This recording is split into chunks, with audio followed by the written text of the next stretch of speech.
Dodoblehin pa ng administrasyon ni Pangulong Ferdinand R. Marcos Jr.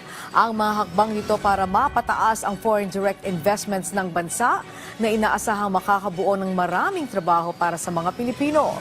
Ayon kay Palace Press Officer Undersecretary Claire Castro, gagawa ng paraan ang mga posible pang pagkukulang para mapabuti pa ang FDI ng Pilipinas.